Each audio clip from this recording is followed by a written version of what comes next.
In March 1944, a senator uncovered millions of dollars in U.S. defense spending funneled into a completely mysterious project. The only explanation on the ledger was a vague label, expediting production. When he pushed for answers, the Secretary of War told him to drop the investigation immediately as a matter of national security. The secrecy surrounding this money was so absolute that Vice President Harry Truman only learned about the Manhattan Project after he was sworn in as president in 1945. Truman inherited a grim strategic reality. By July, the war in Europe was over, but the Pacific conflict raged on. Military planners anticipated a full-scale invasion of the Japanese home islands that would cost an unimaginable number of American lives. The Manhattan Project offered an alternative. On July 16th, the Trinity test successfully detonated an atomic device in the New Mexico desert. The raw power of a nuclear explosion was now a proven reality. But detonating a bomb on a static tower in the desert is entirely different from deploying it in combat. The military now had to figure out how to transport a volatile, unproven weapon thousands of miles across the ocean and safely drop it on an enemy target. Building the bomb was a scientific milestone, but the military still faced the logistical vacuum of how to safely deliver an apocalypse. The bomb slated for Hiroshima, housed in this casing and known as Little Boy, was a gun-type device. It fired a piece of uranium into another piece of uranium to trigger a reaction. Because the design was so different from the implosion device tested in the desert, it was deployed without ever having been physically tested. Dropping this theoretical weapon meant putting a crew at extreme risk. The carrier aircraft had to penetrate Japanese airspace, evade enemy fighters, and escape the blast radius before the catastrophic shockwave tore the plane apart. The mechanical solution was the B-29 Superfortress. It featured a pressurized cabin, allowing it to fly at altitudes that Japanese fighters struggled to reach. The B-29 transformed a localized scientific experiment into an intercontinental threat, capable of bringing war directly to civilian doorsteps. To understand exactly what this weapon could do, the military established strict criteria for their targets.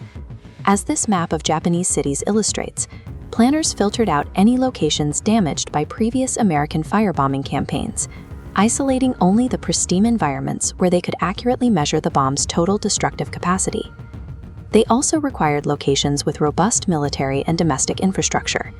Because Japanese military facilities were typically surrounded by residential areas, any strike guaranteed massive civilian casualties. Hiroshima perfectly fit every parameter and became target number 1. On the morning of August 6th, the execution went exactly according to plan. Little Boy detonated 2,000 feet above Hiroshima, instantly evaporating the city center and killing up to 80,000 people in a matter of seconds. While Japanese leadership struggled to comprehend what had just leveled an entire city, the American military was already preparing a second strike.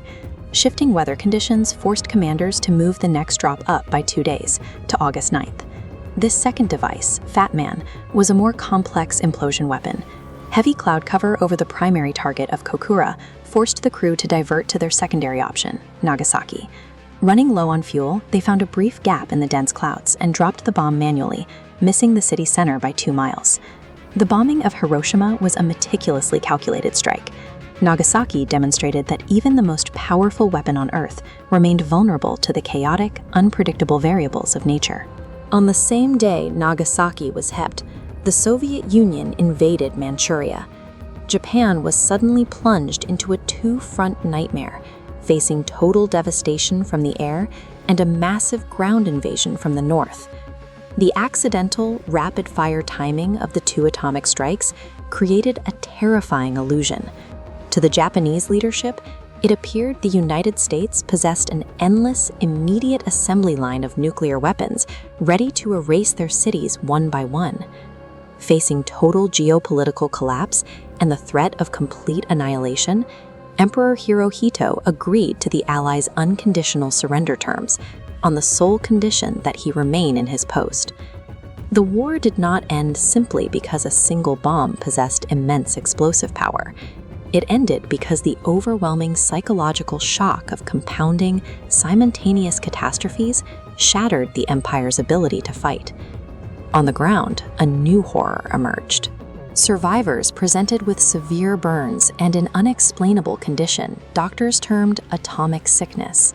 Medical personnel had absolutely no idea how to treat it. Radiation poisoning killed tens of thousands in the following weeks and months. The weapon evolved from a singular explosive event into a persistent biological killer. When the full reports of the human cost reached Washington, President Truman abruptly shifted his policy. Realizing the uncontrollable nature of the devastation, he issued a direct order stripping the military of the authority to use any further atomic bombs without his explicit permission. As the only nation to ever suffer a nuclear attack, Japan maintains strict anti-nuclear principles today. The Peace Memorial Park in Hiroshima stands directly where the world's first nuclear weapon detonated, dedicated to the memories of the victims. Treating the atomic bomb as a logistical wartime solution successfully ended the deadliest conflict in history, but in doing so, it began a nuclear age where humanity must forever live under the threat of its own annihilation.